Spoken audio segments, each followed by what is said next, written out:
of course, we have Sarah Huckabee Sanders. We are graced with Sarah's presence tonight. I have to say, I'm a little starstruck.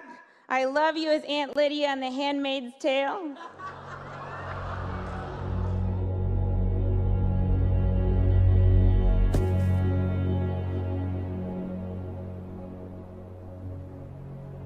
I'm sorry, Aunt Lydia. Strength and honor. Strength and honor. Strength and honor. At my signal, unleash hell.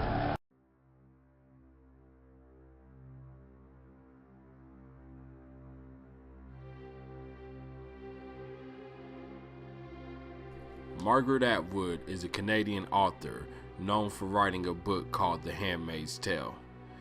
In this dystopian novel, which is set in the near future of New England in a totalitarian Christian theonomy that has overthrown the United States government, handmaids are forbidden to use their birth name and must echo the male or master whom they serve. The novel focuses on the journey of a handmaid named Offred. Her name derives from the possessive form of Fred. The Handmaid's Tale explores themes of women in subjugation to misogyny in a particular society and the various means by which these women attempt to gain individualism and independence. Hulu has produced a 10-episode series of the novel starring Elizabeth Moss as Offred. The first 3 episodes were released on April 26 of 2017, with subsequent episodes following on a weekly basis. Margaret Atwood served as consulting producer. The show won 8 Emmys in 2017, including Best Outstanding Drama Series, Outstanding Lead Actress in a Drama Series, Outstanding Writing for a Drama Series, Outstanding Supporting Actress in a Drama Series, and Outstanding Directing for a Drama Series. The show was renewed for a second season, which premiered on April 25th of 2018, and in May 2018, Hulu announced renewal for a 3rd season. This show, The Handmaid's Tale, is extremely popular, but if you've seen this show or read the novel, have you noticed how the story pushes a New World Order agenda? Have you noticed that this may be exactly where America and the rest of the free world is headed? My name is Devin with UPTV, and I'm here with Amber Nicole today. Follow us as we break down the true hidden meaning and conspiracies behind the new Hulu show, The Handmaid's Tale. But only in suffering will we find grace. Please, please don't. No.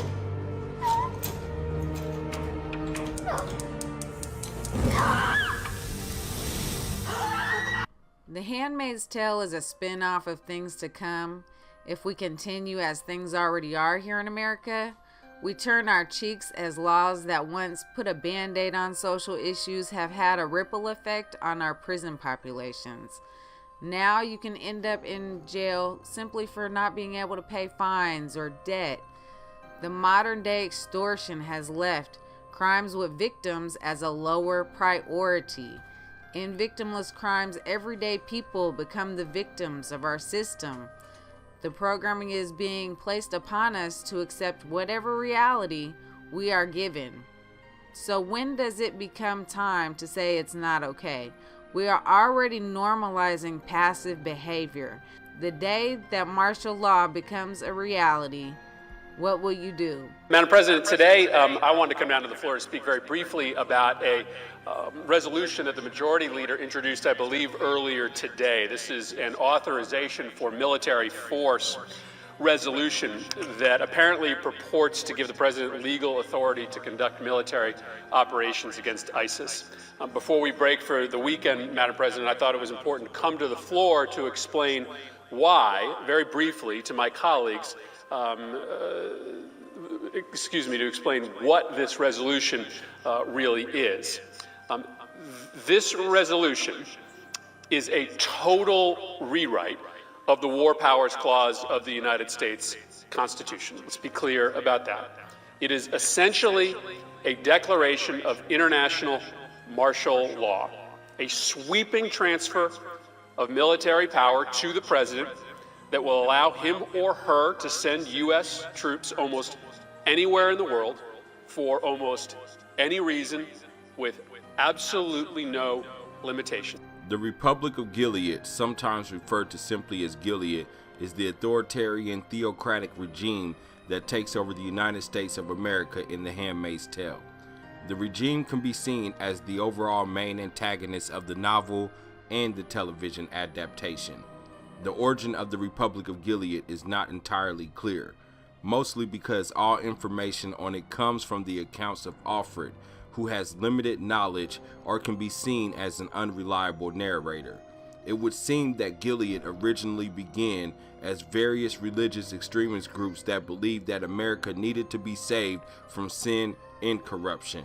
According to the conference transcript at the end of the novel, these coalesced into a single conspiracy which referred to itself as the Sons of Jacob. Eventually, the Sons of Jacob devised and executed an elaborate coup d'etat against the United States government. Through a series of coordinated attacks, they assassinated the U.S. president and members of Congress, as well as staff from the White House and all 9 justices of the Supreme Court. Blaming the attacks on Islamic fanatics, the army declared a state of emergency. In quick succession, the United States Constitution was suspended, online bank accounts were frozen, and all employed women were fired from their jobs. Alfred recalls that the entire coup happened so fast that the widespread emotion among the general population was bewilderment. As the Son of Jacob's own troops systematically cleared women out of places of employment.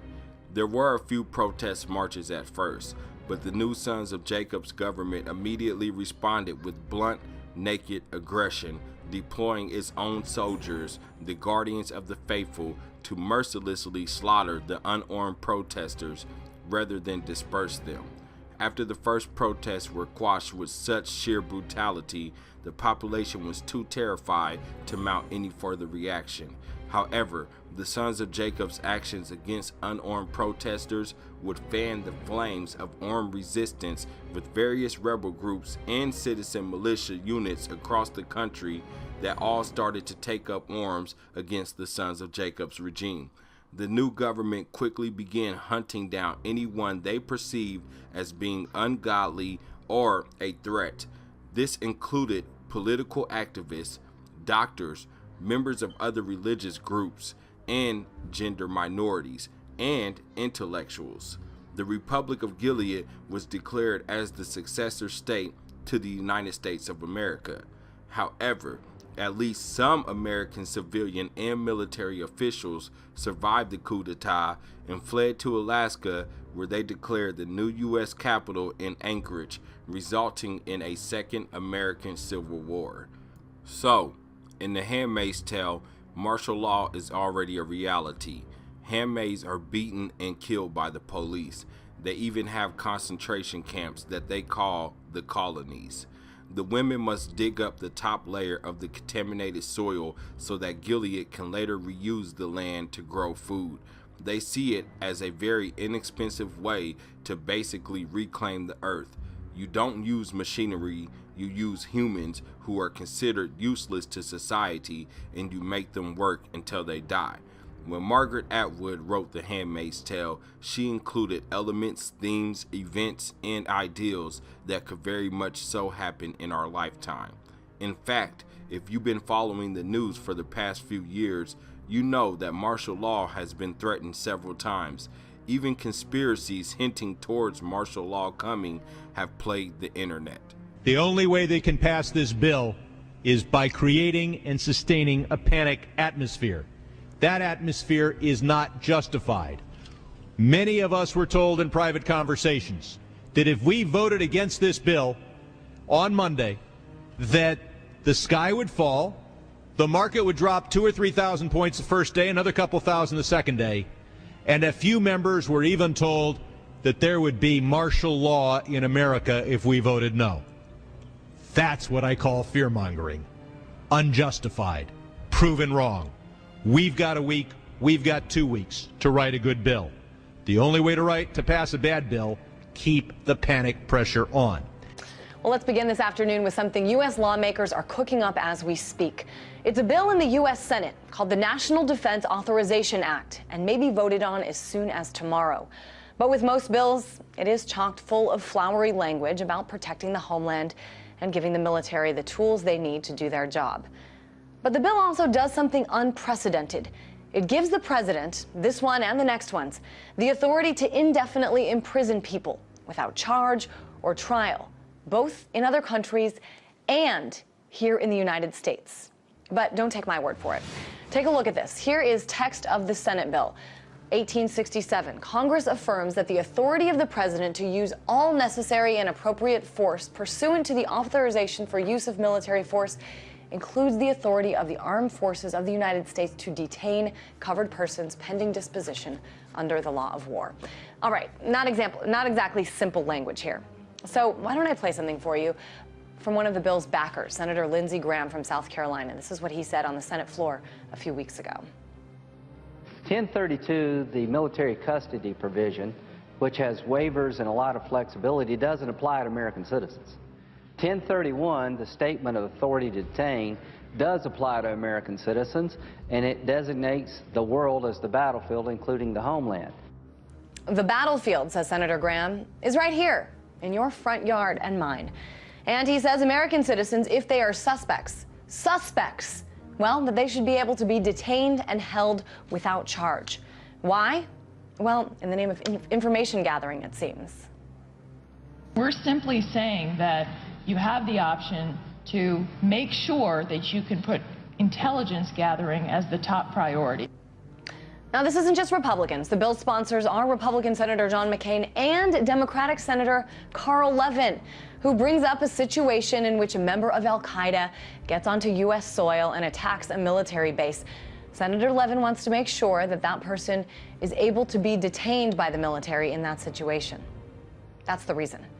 Now, I should mention President Obama has threatened to veto the bill if the indefinite detention without charge or trial provisions are not removed.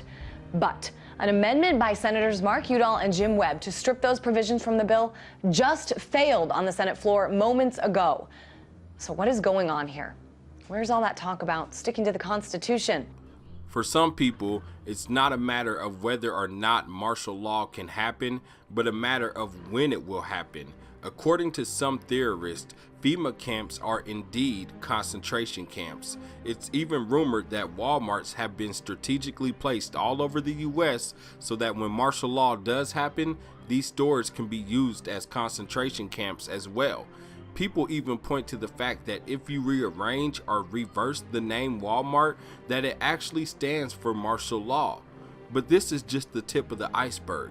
The scariest part about these martial law theories is the thousands, if not millions, of black boxes or caskets that people have discovered all over the US. These caskets are so large that they can fit 4 or 5 human bodies in one. What in the hell is this? Coffin.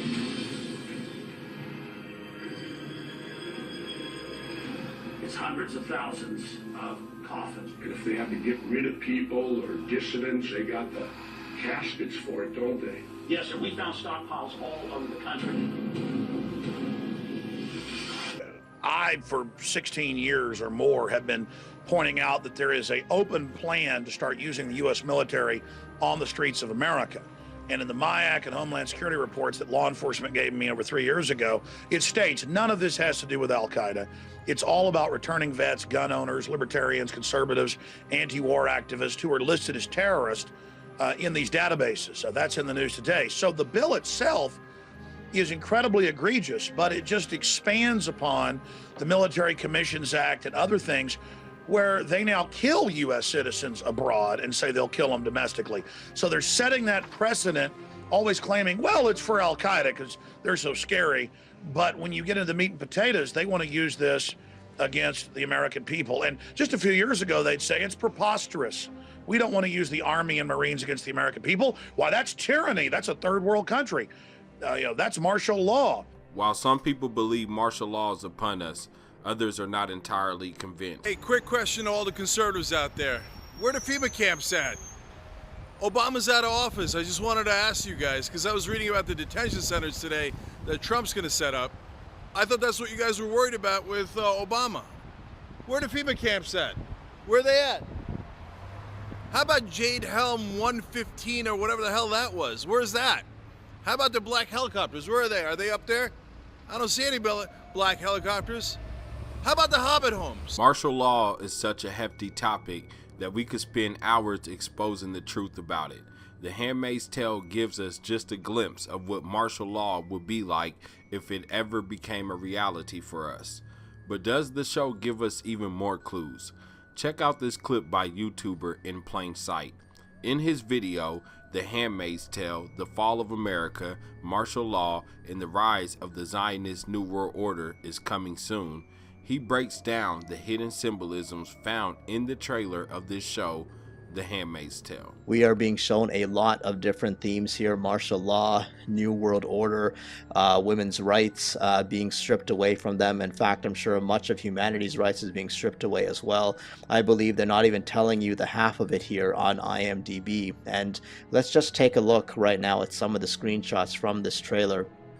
I found it quite interesting that it starts off right away with the main character who is right here, Ofred, and she's speaking saying, "I was asleep before. That's how we let it happen." So we're really being told right off the bat what's coming and why. Why? Because we were sleeping, because society has been falling for the lies, for the programming. They've been obsessed with self and just doing their own thing, obsessed with entertainment and not really wanting to wake up as to what is going on and what we're being shown. And the next scene we see again Alfred saying that when they slaughtered Congress, we didn't wake up. So something again that really shows possibly the real stupidity of society, that even after them getting rid of Congress, they still didn't wake up.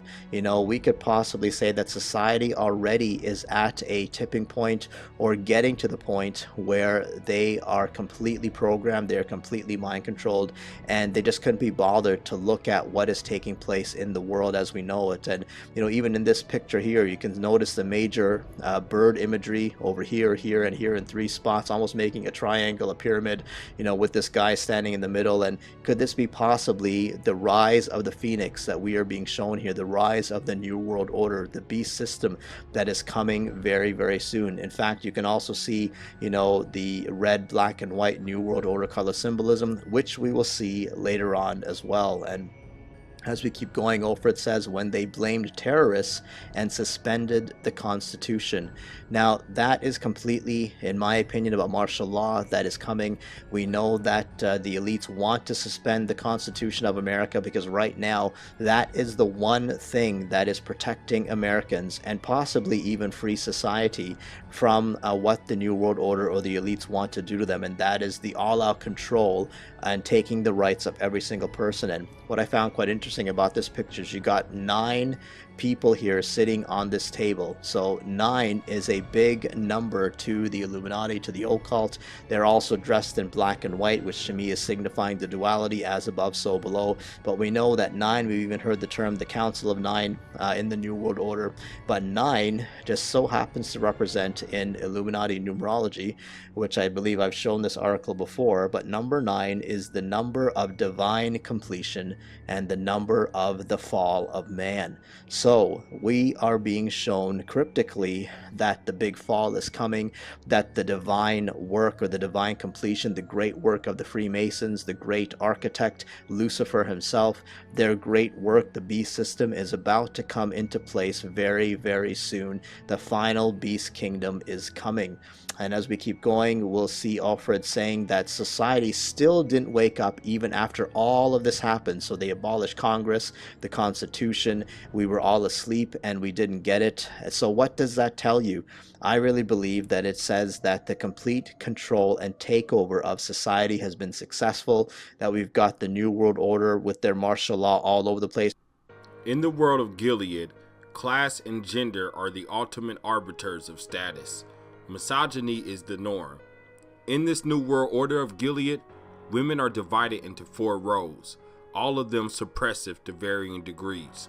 There are the wives, privileged but barren women who are married to powerful men, the Marthas who make up the kitchen and house servants, the fertile handmaids, and the ants, government lackeys who train the handmaids through cruel and often violent means. The women who fall outside of these categories because they are too old, too poor, too rebellious, are dubbed unwomen and are sent to the colonies where their lives are short and spent laboring in nuclear waste fields. Abortion doctors, practicing Jews, and gay people are executed, their bodies put on public display to warn Gilead civilians against resistance. To some degree, all women in The Handmaid's Tale are treated very badly. The handmaids are forced into ritual sex by their masters and wives. If they get pregnant, the master and his wife keeps the baby. The children that these handmaids had before the government was overthrown were taken away to unknown locations. For some people, The Handmaid's Tale is too horrifying or too violent to watch. In The Guardian, Elizabeth Moss, who plays Alfred, describes how she sees turning away from the show because of its violence to be kind of a cop-out. "I hate hearing that someone couldn't watch it because it was too scary," she said. "Not because I care about whether or not they watch my TV show. I don't give a shit. But I'm like, really? You don't have the balls to watch a TV show? This is happening in your real life. Wake up, people. Wake up." But does The Handmaid's Tale really predict a foreseeable future for women in the rest of the world? I'll let you decide that for yourself. But at this point in life, in 2018, it really shouldn't surprise you at all. The creator of the show, Bruce Miller, told the Huffington Post, "I always feel like the show is hopeful because our world is not Gilead," he said. "It always makes me feel like, wow, if Alfred could take a stand and try to change things in her world, what am I doing sitting on the couch? I should be able to change the things in my world." But many people aren't buying the fact that this show is made to convince people to change our world, the real world, but instead to promote predictive programming of a new world order agenda by the elite. A new world order. A new world order. A new world order. A new world order. New world order. Global governance and global agreements. A new world order. The new world order. Novus Order Seclorum. A new order. A new world order. About a new world order. An interdependent world order might be built. You believe deeply in your system, and we believe just as deeply in our system. It is not our common beliefs that have brought us together here, but our common interests and our common hopes. The interest that each of us has to maintain our independence and the security of our peoples, and the hope that each of us has to build a new world order. The closest we came to the dream was when we were doing THX and everybody was writing their scripts. Everybody was hanging out at the pool table drinking cappuccinos and waxing philosophically about the new world order and everything. Leaders come together and establish a framework for global governance, not a world government, but sensible governance.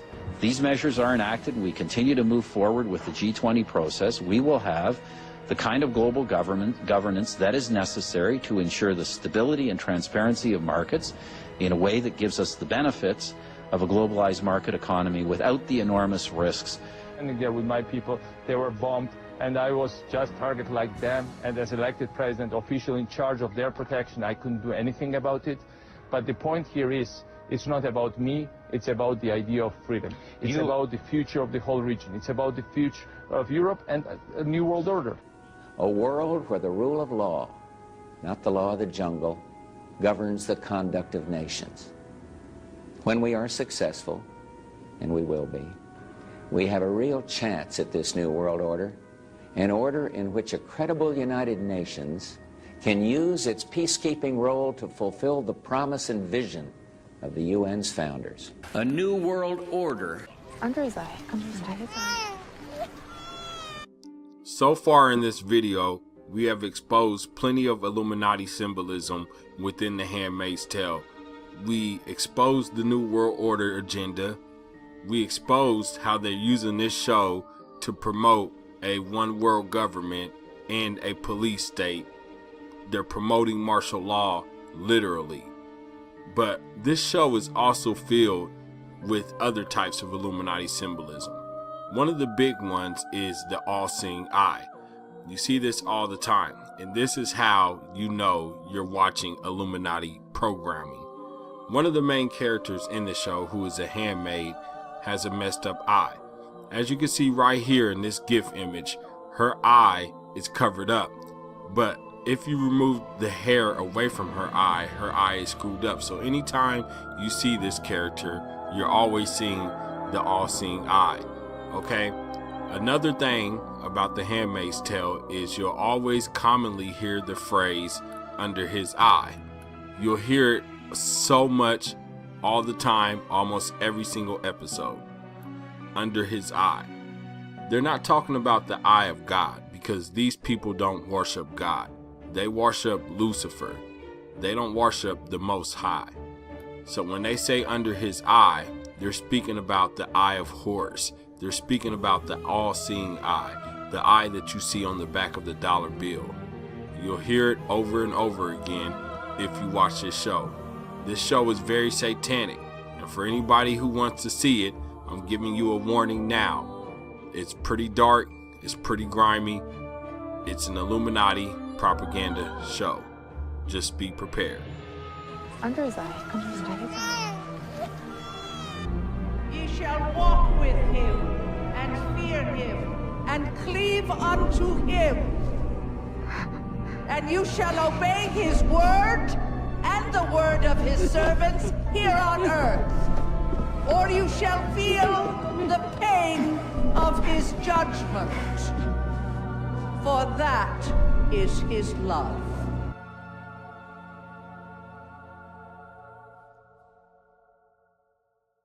Watching this show as a Christian sends many red flags my way. If we were to see a new world order arise, it wouldn't be because of religious extremists. It would be because Satanists have declared their rule over humanity. This show is succeeding at making Christians look like the true enemy in the eyes of the world. In Gilead, the Bible is used as a tool to oppress women and children, along with the poor and people who are not considered religious enough. In this dystopian future, women aren't even allowed to read the Bible. This show, in my opinion, is very satanic and disturbing to watch. But what are your thoughts? Have you seen The Handmaid's Tale? And do you believe that this show is pushing a satanic New World Order agenda? Sound off in the comment section and let me know.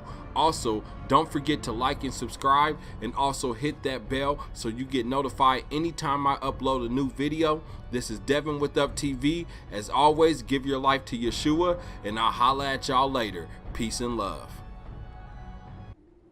Oh. Fuck you. Blessed are the meek, dear.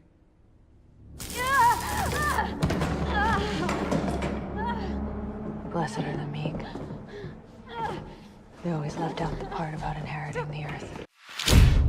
Thank you for watching UPTV. If you like this video and would love to see more, check out these great videos here. And don't forget to subscribe to UPTV and UPTV2 for even more great videos.